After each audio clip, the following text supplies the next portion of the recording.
மார்கழி மாதம் 17வது நாள் திருப்பாவை பாசுரம் 17.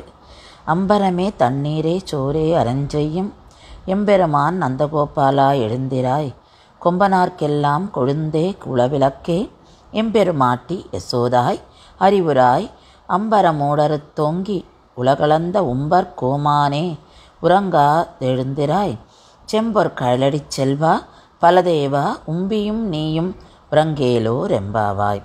இந்த பாசுரத்தில் ஆண்டாளும் அந்த பெண்களும் அந்த வாயில் காப்பான் கிட்ட பர்மிஷன் வாங்கியாச்சு, உள்ளே போகிறா. உள்ளே போய் நந்தகோபர், யசோதை, பலராமன், கிருஷ்ணர் வாழெல்லாம் திருப்பள்ளி எழுச்சி பாடி உறக்கத்துலேருந்து எழுப்புறான்.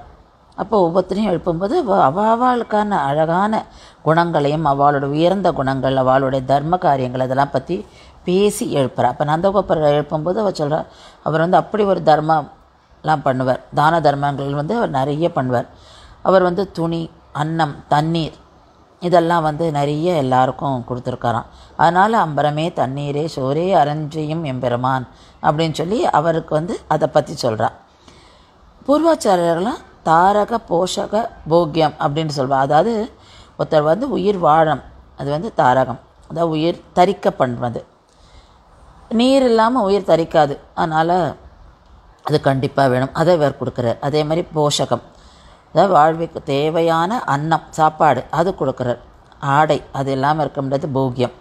ஸோ இது அத்தனையுமே இவர் கொடுக்குறாராம். அதனால் அந்த தர்ம காரியங்களை பற்றி இவர் சொல்கிறா. அதே மாதிரி எங்களுக்கு அம்பரமே கண்ணன் அப்படின்றா. சோரே கண்ணன், தண்ணீரே கண்ணன், எல்லாமே எங்களுக்கு கண்ணன். அதனால் அந்த கண்ணனை நாங்கள் உண்டு ஆனந்தம், அதாவது நான் அவரை பார்க்கணுன்றதுக்கு அவள் இதெல்லாம் சொல்கிறா. அவரை பார்த்தோன்னா அந்த ஆனந்தம் எங்களுக்கு அதுவே எங்களுக்கு ஒரு அன்னமாகிடும் அப்படின்னு சொல்லி நந்தகோபார்கிட்ட சொல்கிறாளாம்.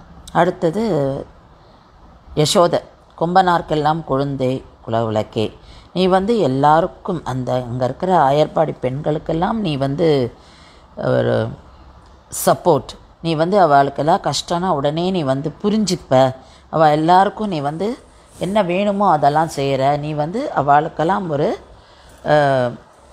ஒரு பெரிய ஒரு மாரல் ஸ்ட்ரென்த் அவளுக்கு அப்படின்னு சொல்கிறா. அதனால் உனக்கு எல்லா பெண்களோட கஷ்டம் தெரியுன்றதுனால எங்களோட கஷ்டமும் உனக்கு தெரியும் அப்படின்னு சொல்லி, அதனால் நாங்கள் எழுப்புகிறோம், நீ கண்ணனை எழுப்புங்கோ அப்படின்னு சொல்லி அவளை சொல்கிறா.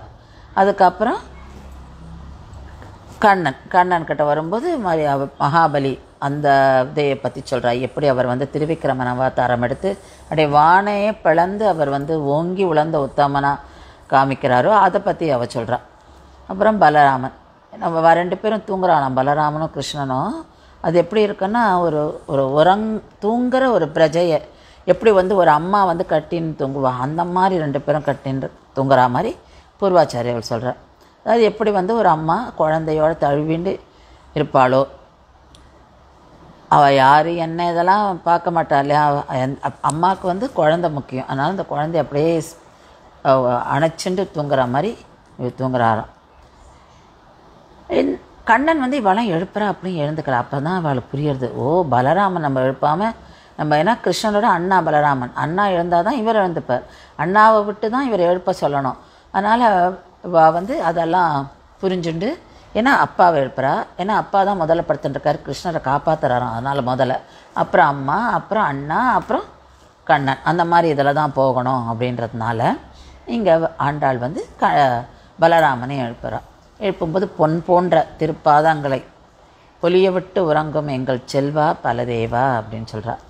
நீயும் உன் தம்பியும் உறக்கத்திலிருந்து எழுந்துக்கோங்கோ அப்படின்னு சொல்லி இந்த பாசுரத்தில் ரெண்டு பேரையும், அதாவது பலராமனையும் கிருஷ்ணனையும் எழுப்புறா. 4 பேரையும் திருப்பள்ளி எழுச்சி பாட வச்சு பண்ணுறா, ஆண்டாளும் மற்ற பெண்களும்.